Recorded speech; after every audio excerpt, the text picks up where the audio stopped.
তখন হয়তো আমার পাশে কেউ ছিল না। রাজকুমার, হ্যাঁ স্যার শুনতে পাচ্ছি। আচ্ছা দেখো দিদিকে দেখো, এই দেখো কথা বলো দিদির সঙ্গে। ভালো আছেন দাদা? দিদি ভালো আছো? হ্যাঁ ভালো আছি।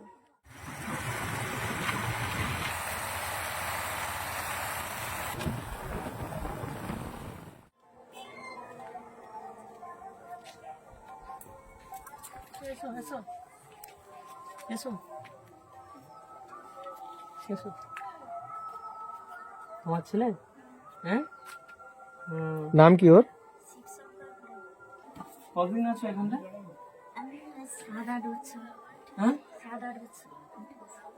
7-8 বছর এখানে আছো? এইভাবে? তোর বাবা কোথায়? ফাঁকে পাইছি, বাইরে পাইছি লুকিয়ে করে এখানটা। এখন বিয়ে হয়ে গেলো, তারপর বাচ্চা হওয়ার পরে 4-5 বছর পাঠিয়েছি। হ্যাঁ, তোমাদের দেখে না? না, হ্যাঁ, এ কত ছোট বাবা ছেড়ে দিয়েছে? এ তখন 1 বছরই, তখন পাইছে এরকম। 1 বছরের বাচ্চা? হ্যাঁ, তখন দুধ খাইতো, আলগা খাবার খাইতো। 4-5 আচ্ছা বলুন তো, আপনার স্বামী প্রথম থেকে আপনি এরকম দেখে বিয়ে করেছেন? তখন দেখে বিয়ে হয়েছে। বল যখন পালিয়ে যে আমি প্রচুর কষ্টে মানুষ হচ্ছে। হ্যাঁ, কষ্টে মানে তুমি এমনি তখন তো যে আমার কষ্টে মানে তখন হয়তো আমার পাশে কেউ ছিল না। এই তুমি সে যে আমাকে যখন ছাড়িয়ে দিয়ে বিপদে গেল, তখন ছোট বাচ্চা তো। তুমি এই ছোট বাচ্চাকে নিয়ে, ঠিক আছে, এই ছোট বাচ্চাকে নিয়ে কি হবে তুমি কাটাচ্ছ? তো সেটা কি করবো, কোথায় যাবো বাচ্চা নিয়ে, ছোট বাচ্চা নিয়ে, অত ছোট বাচ্চা নিয়ে। তাই যেখানটা আছি আর্ধেক জীবন কখন থাকবো, কখন ঘুরে যাবো। এবার একজন মা এভাবে চোখের জল ফেলছে এ প্রতিবন্ধী বাচ্চাকে নিয়ে, দিন আনি দিন খাই, কখনো খাচ্ছে কখনো খেতে পাচ্ছে না, কখনো খেতে পাচ্ছে, এইভাবে কাটাচ্ছে এত কষ্টে। আর যারা ভিডিও দেখছেন আপনাদের কাছে অনুরোধ, পারলে এই বার্তাটা শেয়ার করুন। এই বার্তাটা শেয়ার, এইভাবে কিন্তু হতে পারে না। এটা আমাদের সত্যিকারে খুব ব্যথিত করে। আমিও ভিডিওটা দেখে, কল্যাণ দা আমার সঙ্গে আছে, দেখে আমরা খুব কষ্ট পেয়েছিলাম। কি এবার একজন মা আজকে নিজের চোখে এসে দেখছি কিভাবে কষ্ট করে একটা বাচ্চাকে, সন্তানকে মানুষ করছি। কিছু বাজার সামগ্রী থেকে শুরু করে কিছু জিনিসপত্র নিয়ে এসেছি আমরা। আমি আছি, কল্যাণ দা আছে, এবং তোমার আরেক ভাই, ঠিক আছে, আমরা তোমার ভাইয়ের সমান। আরেক ভাই আছে ব্যাঙ্গালোরে, ঠিক আছে, রাজকুমার বলে। সে ভাইও এই তোমার বাজার সামগ্রী থেকে শুরু করে জামা কাপড়, পোশাক পরিচ্ছদ কিছু পাঠিয়েছে।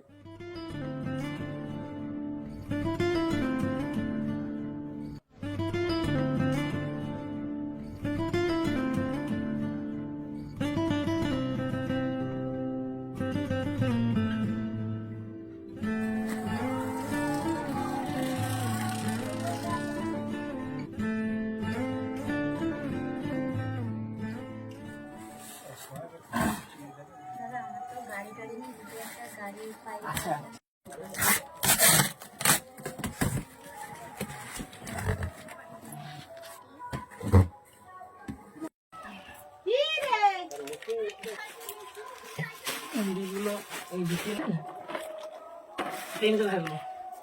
দেখো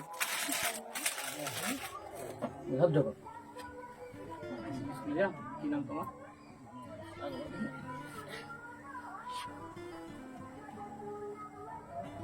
সুন্দর দেখি, ঠিক আছে, ঘরে করার জন্য। আর এটা দেখো, জামাটা দেখবে কোথাও যাতায়াতের জন্য, কোনো অনুষ্ঠান দেখার জন্য, ঠিক আছে। বাড়িতে বড় ব্যাগ আছে, গাড়ি ছাড়া তো খাওয়া। বল এইখানটা বসো। নমস্কার সবাইকে। সবাই বুঝতেই পারেছেন, একটা কথা আছে না, মা হচ্ছে প্রকৃত যোদ্ধা। এটা হচ্ছে বাস্তবে তার প্রমাণ, উদাহরণ দেখলেন।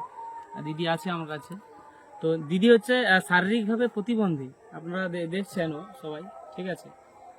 তো আমি দেখার পরে সত্যি বলতে গেলে ভিডিওটা আমার খুব কষ্ট লাগছিল। বটকৃষ্ণ আছে ওখানটা, বটকৃষ্ণের দ্বারা আমি আর কল্যাণদা জানতে পারি। পরবর্তীকালে রাজকুমারের সঙ্গে বিষয়টা আলোচনা করি। ফলে আমাদের তরফ থেকে দেখতে পাচ্ছেন, যেটা এটা আর বলছি না নিজের মুখে, কিন্তু আপনাদের কাছে এটা অনুরোধ, সবসময় আমি বলি দান কখনো সমাধান নয়। কিন্তু এটা এমন একটা চালিকা শক্তি যে শক্তিকে কাজে লাগিয়ে এরকম ফ্যামিলি। হ্যাঁ, এই দিদি তো মানে কি বলবো, একে তো সংসার করার স্বপ্ন দেখিয়েছিল, বিয়ে দিয়েছিল, কিন্তু তারপরে জীবনের চলার পথটা যখন তৈরি হলো, সেই মুহূর্তে কিন্তু একা ফেলে দিয়ে ছোট্ট একটা বাচ্চাকে নিয়ে 1 বছর বয়স থেকে আজকে তার 3 বছর বয়স হয়েছে, আইসিডিএস স্কুলে যায় শিবশঙ্কর। পঙ্গু শারীরিক প্রতিবন্ধী মা কি করে ছেলেটাকে নিয়ে কি করে কাজকর্ম করবে, কি করে বাঁচবে, কি করে খাবে, ছেলেটাকেও কি করে মানুষ করবে, তার একটা খোঁজ খবরও নেয়নি। আমার অনুরোধ, আপনারা পারলে ভিডিওটা শেয়ার করবেন, যাতে ওই বাবা যাতে তার নিজে যাতে দেখে, তার নিজে যদি এতদিন কষ্ট না যাতে দেখে একটুও অনুশোচনা বোধ তার মধ্যে বোধ হোক। আপনি এসে আপনি যদি সংসার করেন সেটা আপনার ব্যাপার, করা না করা, কিন্তু আপনার সন্তানটার কথা ভাবুন, কি করে চলবে মা, কি করে বাঁচবে। এই বাড়িতে ওই বাড়িতে চেয়ে চিনতে এইভাবেই কিন্তু জীবনে চলছে মায়ের।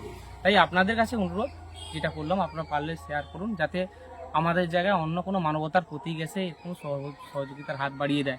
আপনি পারলে এই পরিবারের সহযোগিতা সরাসরি করুন, এসে সরাসরি আপনার সাহায্য পাঠিয়ে দেন, অথবা তাও যদি না করতে পারেন আপাতত বার্তাটা শেয়ার করুন, যাতে দিনের শেষে ভালো থাকে আপনার আমার চেষ্টায় ভালো থাকে এই মা। সবাই ভালো থাকুন আর সুস্থ থাকুন। নমস্কার। কিছুটা টাকা রাখো, ঠিক আছে? কিছু কেনাকাটা করবে, আর আমি কিছুদিন পরে তখন আসবো, ঠিক আছে? যেটা বললেন, ধরো এটা ধরো, এই টাকাটা রাখো, ঠিক আছে?